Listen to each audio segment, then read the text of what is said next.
Hello everyone, welcome to engineers वाला। अभी जो बहुत सारे स्टूडेंट सीबीटी 2 के लिए एग्जाम देने जा रहे होंगे, ठीक है। तो लास्ट मोमेंट पर आपको कौन कौन सी बातों का ध्यान रखना है, किन किन चीज़ों का ध्यान रखना है, ताकि एग्जाम टाइम पे, एग्जाम के दिन आपके ऊपर कोई स्ट्रेस ना रहे, कोई प्रेशर ना रहे और हड़बड़ाहट के अंदर आप कोई गलतियां ना कर जाओ। तो लास्ट मोमेंट में क्या क्या चीज़ों को हमें ध्यान रखना है, कौन कौन से आपको इंस्ट्रक्शंस फॉलो करने हैं, कौन कौन सी चीज़ें आपको अपने माइंड पे रखनी है और उसके लिए पहले से तैयारी करनी है, ठीक है। तो उन सारी बातों का आज हम इस सेशन का डिस्कस करने वाले हैं। मेरे साथ है शुभम सर। और सर, इंस्ट्रक्शंस क्या हैं वो पढ़ के जाना बहुत इंपॉर्टेंट होता है हमेशा जब भी हम किसी एग्जाम में जाते हैं, क्योंकि लास्ट मोमेंट पे जाके कोई एक चीज मिस हो जाती है और हमें वापस से उसके लिए पूरे साल रिग्रेट होता है कि यार ये बात मुझे पहले पता होती तो मैं आज एग्जाम दे पाता, एग्जाम में बैठ पाता। जी सर, बिल्कुल। क्योंकि इंस्ट्रक्शन सर, एडमिट कार्ड के पीछे हम कभी भी प्रिंट नहीं निकालते हैं। हमारे साथ दिक्कत ये है कि हम एक प्रिंट का पेपर बचाते हैं, बट वो मोस्ट इंपॉर्टेंट चीज होती है कि आपको इंस्ट्रक्शन का प्रिंट लेना चाहिए, ताकि आपको एक एक पॉइंट को पढ़ लो एक बार। टाइम ज्यादा नहीं लगता, 10 मिनट लगता है। उसमें आपको बेनिफिट ये मिल जाएगा कि आपको क्या करना है, वहां पर क्या लेके जाना है, क्या कैरी करना है, क्या अलाउड है, क्या नहीं अलाउड है, आपका ड्रेस कोड क्या है, ये सारी चीजें आपको बिल्कुल क्लियर हो जाती है। फिर भी अगर नहीं पढ़ते हो तो आप इस वीडियो को देख सकते हो। यहां पर आपको कंप्लीट डिटेल मिल जाएगी कि आपको क्या कैरी करना है, क्या नहीं करना, जिसकी वजह से आपके अंदर, आप जब एग्जाम सेंटर पे पहुंचो तो वहां पर आपको कभी एक तो रिग्रेट नहीं हो, कभी किसी चीज का स्ट्रेस नहीं हो, इधर उधर एंड जो टाइम है ना, एग्जाम का जो टाइम है उस पर नहीं भागना हो। तो इन सारी चीजों को अवॉइड करने के लिए हम देखते हैं कि हमें क्या क्या रिक्वायरमेंट्स है। सबसे पहले हम देखते हैं कि यहां पर कैंडिडेट्स को सेंटर पर टाइम से पहले पहुंच जाओ, सेंटर पर टाइम से पहले पहुंच जाओ। फिर कैंडिडेट को कैरी क्या करना है, यहां पर आपको admission certificate, latest colour size photograph, आपको जो 3x3.5 सेंटीमीटर जो आपने अपलोड की है। फिर आपको फोटो आइडेंटिटी प्रूफ, जिसमें पासपोर्ट, आधार कार्ड, ई आधार कार्ड भी वैलिड है, ड्राइविंग लाइसेंस, सर्विस आईडी, कोई भी सेंट्रल या स्टेट गवर्नमेंट का हो। इसके साथ साथ यहां पर आईडी कार्ड, यूनिवर्सिटी, कॉलेज या स्कूल से हो, voter ID card, pan card, ex serviceman discharge book या फिर कोई मिनिस्ट्री ऑफ डिफेंस से आपको अलाउ किया गया है तो उसके regarding any other photo ID. फिर साथ साथ आपको क्या करना, फोटो आईडी कार्ड में कंप्लीट डेट ऑफ बर्थ होनी चाहिए कैंडिडेट की। अगर नहीं है तो आपको 10th की मार्कशीट को साथ में कैरी करना होगा।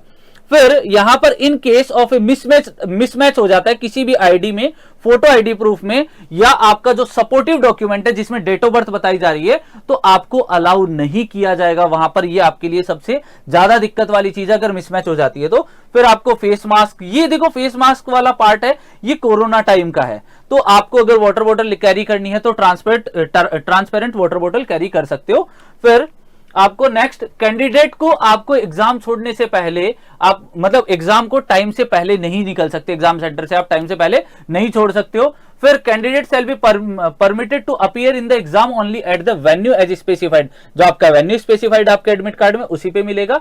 Candidate are advise to visit the exam venue at least 1 day, वो सजेशन देते हैं कि एक दिन पहले जाके चेक करके आ जाओ ताकि आपको नई सिटी है पहुंचने में कोई इश्यू नहीं हो।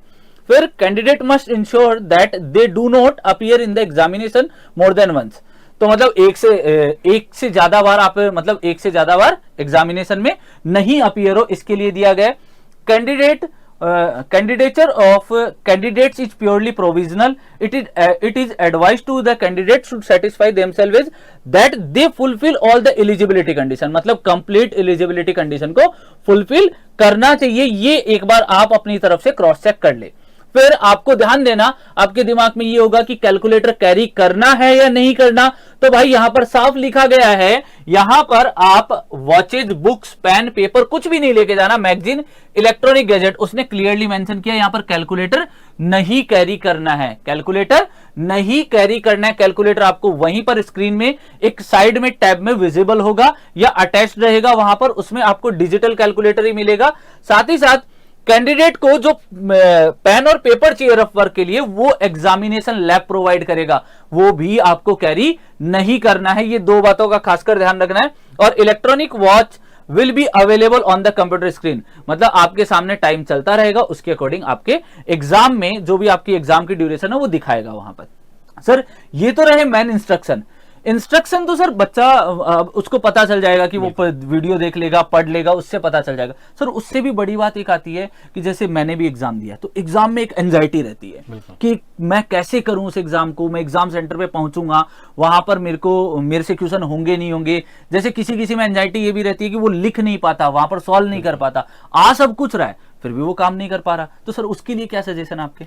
बिल्कुल सर, सबसे पहले सर ने बता दिया। और एक देखो, एक न्यूज़ काफ़ी ज़्यादा अभी सर्कुलेट भी हो रही है, कैलकुलेटर को लेके बहुत सारी प्रॉब्लम हो रही है ना, तो सर ने एकदम क्लियर कर दी बातें आपको, कैलकुलेटर आपका वर्चुअल रहने वाला है। ठीक है, कुछ कुछ जो रीजन्स थे हमारे पास, उन रीजन्स के अंदर एडमिट कार्ड के अंदर गलती से है वो पुराना कोई उन्होंने डाल दिया इंस्ट्रक्शन, तो उससे आपको कंफ्यूज नहीं होना है और हताश नहीं होना है। ठीक है, आपका वर्चुअल कैलकुलेटर ही आपको मिलेगा वहां पर एग्जाम के अंदर, और उसी को आपको फॉलो करना है। ठीक है, इसके बाद देखो, सबसे पहली बात, सबसे इंपॉर्टेंट बात क्या रहती है कि अगर आप समय पे एग्जाम सेंटर पहुंच जाओगे, वो सबसे ज्यादा इंपॉर्टेंट चीज है। क्योंकि लास्ट मोमेंट पे रश में, अभी हमने देखा था एसएससी सीबीटी 1 पे जब हम सेंटर्स पे भी गए और बच्चों से वहां एग्जाम से पहले इंटरेक्ट कर रहे थे, तो बहुत सारे बच्चे लास्ट मोमेंट पे भाग के एग्जाम में एंट्री लेने की कोशिश करते हैं। लेकिन जो सेंटर का सुपरविजन इंचार्ज होता है, वो 15 मिनट पहले ही आपको एंट्री दे रहा होता है, या फिर 15 मिनट एग्जाम के स्टार्ट होने के 15 मिनट पहले या 30 मिनट पहले, सबका अलग अलग होता है। तो आप ये चीज देख के चलो कि आपके एंट्री टाइम क्या है, तो उसके अकॉर्डिंग टाइम से पहुंचो।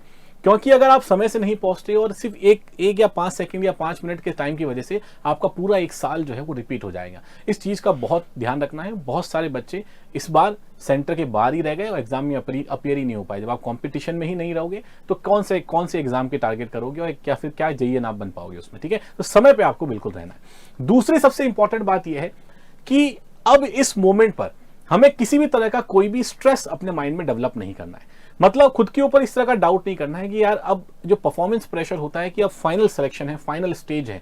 ठीक है, हम सब कुछ क्लियर करके आ चुके हैं, अब ये फाइनल स्टेज है, इस बार नहीं हुआ तो क्या होगा। अभी आपको रिजल्ट के बारे में नहीं सोचना है। ठीक है, अभी रिजल्ट के बारे में बिल्कुल नहीं सोचना है कि आगे क्या होने वाला है, आगे लाइफ क्या होने वाली है, किस तरह से आप प्रोग्रेस करोगे, ये सारी बातें नहीं। अभी आपका ध्यान सिर्फ और सिर्फ उन 2 घंटे के ऊपर होना चाहिए जो आप सीबीटी 2 में देने वाले हो। आप जब वहां पे बैठो चेयर के ऊपर, तो मेंटली आपको 100% वहां प्रेजेंट रहना है। ठीक है, आपको पूरा का पूरा अपना एफर्ट लगाना है, चाहे पेपर मॉडरेट लेवल का है, चाहे पेपर हाई लेवल का है, क्योंकि इस बार पैटर्न चेंज हुआ है। किसी को अंदाजा नहीं है कि क्वेश्चन किस तरह के आपके सामने देखने वाले हैं। आप पहले ही ऐसा बैच होंगे जिसको एसएससी जेईई जो मेंस है वो सीबीटी फॉर्म में दे रहे हो। ठीक है, तो ये आपका फर्स्ट एक्सपीरियंस है, और आपके साथ साथ आपके जितने भी कॉम्पिटिशन है, सारे स्टूडेंट का ये फर्स्ट एक्सपीरियंस ही रहने वाला है। तो सबसे पहले आपको ध्यान रखना है कि एकदम लेवल ग्राउंड पे आ चुके हो। आपके लिए सबसे पॉजिटिव बात यह है कि इस बार पैटर्न चेंज हुआ है। मैं पॉजिटिव इसलिए कह रहा हूं क्योंकि जो बच्चे पिछले 3 साल से तैयारी कर रहे थे, अब वो भी पहली बार इस फॉर्मेट के अंदर एग्जाम देंगे। अगर आप पहली बार तैयारी कर रहे हो तब भी आप इसी फॉर्मेट के अंदर एग्जाम दे रहे हो, मतलब जो लेवल ग्राउंड है क्या हो गया, बराबर हो गया है। ठीक है, तो किसी तरह का स्ट्रेस, किसी तरह की टेंशन आप लोगों को अपने दिमाग में नहीं रखनी है। खुद पे हमेशा भरोसा रखना है, हमेशा अपने आप को मोटिवेट करना है। और लास्ट मोमेंट पर, बिलीव मी, ये बात ध्यान रखो कि लास्ट मोमेंट पर अगर आपने अपने आप पे भरोसा नहीं रखा, अगर आप पॉजिटिव माइंडसेट से एग्जाम में नहीं गए, तो उस हड़बड़ाहट में, उस हेजिटेशन में बहुत सारे क्वेश्चन गलत कर जाओगे जो आप नॉर्मली घर पे बैठ के बहुत इजीली सॉल्व कर पा रहे थे। और वही 2-3 क्वेश्चंस होते हैं जो आपको कंपटीशन से बाहर कर देते हैं। हर एक क्वेश्चन 3 मार्क्स का है, यहाँ पर ज्यादा, मतलब एक क्वेश्चन का वेटेज है वो काफी ज्यादा है। मार्क्स आपको 3 मिलेंगे अगर एक क्वेश्चन आप बिल्कुल सही कर जाओगे, तो यहाँ पर एक भी क्वेश्चन मिस नहीं करना है। क्लियर है? और फाइनली सर, हमें एक खुद पे बिलीव रखना बहुत इंपॉर्टेंट है। बिलीव इन योरसेल्फ, ये एक बात है जो कहने में बहुत आसान है, लेकिन इसको करना, इसको मेंटेन रखना, प्रेशर सिचुएशंस के अंदर मेंटेन रखना, ऐसे मेंटेन जहां आपका फ्यूचर आपके स्टेक पर है, जहां आपको अब लगेगा कि यार इसके आगे क्या होने वाला है। बहुत सारी टेंशन, बहुत सारे बच्चे 20-22 साल की उम्र के हैं, वो मेच्योरिटी लेवल और बहुत सारी चीजें अभी डेवलप होती है उम्र के साथ, लेकिन उनकी एंजाइटी कहीं ना कहीं रहती जरूर है। अब बस इसी को अगर लास्ट मोमेंट में बच्चों ने अगर एंजाइटी को, नर्वसनेस को थोड़ा कंट्रोल कर दिया, अपने आप को समझा दिया, जैसे 3 में डायलॉग था ना, all is well, all is well, बस ऑल इज वेल सोचना है आपको और चलना है और एग्जाम में चले जाना है पूरी एफिशिएंसी के साथ, पूरे मेंटल प्रेजेंस के साथ, और बढ़िया तरीके से आपने सीबीटी 1 निकाला है। ये कॉन्फिडेंस आपके अंदर होना चाहिए कि लाखों बच्चों को पीछे करके आप लोग आगे बढ़े हो और आप सक्सेसफुल हुए हो। सीबीटी 1 आपने निकाल दिया है, तो आप में कहीं ना कहीं क्वालिटी है। ठीक है, सीबीटी 2 को निकालने की भी, तो ये बिलीफ अपने अंदर, खुद के अंदर होना चाहिए। तो आपका जो वीक पोर्शन है उससे डरना नहीं है। देखो, एक चीज हमेशा माइंडसेट कर लो, कभी भी किसी क्वेश्चन को कर रहे हो, पहली बार आपने उसको अटेम्प्ट किया, आपसे नहीं हुआ, कोई बात नहीं, दोबारा प्रैक्टिस करो। मैं नहीं कहता कि अब इसको छोड़ दो, दोबारा ट्राई करो, नहीं हुआ कोई बात नहीं, तीसरी बार भी प्रैक्टिस करेंगे, चौथी बार भी प्रैक्टिस करेंगे, 5वीं बार भी प्रैक्टिस करेंगे। हम किसी चीज को हम ओनली कितने चांस देंगे? 5 चांस देंगे।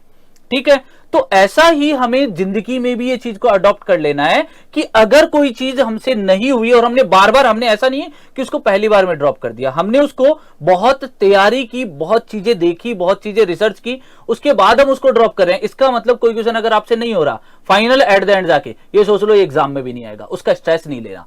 दिमाग के अंदर अगर स्ट्रेस लोगे ना, जितना टाइम उसको दोगे आगे, उतना टाइम आप अपने जो स्ट्रॉन्ग पार्ट है उसको दो, वहां से क्वेश्चन गलत होने के चांसेस की प्रोबेबिलिटी नलिफाई हो जाएगी, मतलब बिल्कुल जीरो पर आ जाएगी। तो ये प्रोबेबिलिटी बना लो और मैक्सिमम एक्यूरेसी के साथ पेपर अटेंड करना आप लोग। बिल्कुल। और आप सभी को एग्जाम जो जितने भी बच्चे CBT 2 के लिए अपियर हो रहे हैं, सबको ऑल द बेस्ट, पूरी टीम की तरफ से, मेरी तरफ से, और मेरी पूरी ब्लेसिंग्स भी आपके साथ हैं। बहुत ही बढ़िया तरीके से आप पेपर सॉल्व करके आओगे और बहुत अच्छा, और आप फिर आके बताओगे कि सर हमने बहुत अच्छा पेपर किया है, हमारा जो नंबर ऑफ अटेम्प्ट्स है वो काफ़ी अच्छे हैं, विद एक अच्छी खासी एक्यूरेसी के साथ। और मुझे पूरी उम्मीद है जितने भी बच्चे डेडिकेटेडली, सिंसियरली CBT 2 की तैयारी कर रहे हैं और लगातार जुड़े हुए हैं और लगातार मेहनत कर रहे हैं, उनका सिलेक्शन इस बार बिल्कुल होगा और एक अच्छे डिपार्टमेंट में आप लोग बिल्कुल जूनियर इंजीनियर बन जाओगे।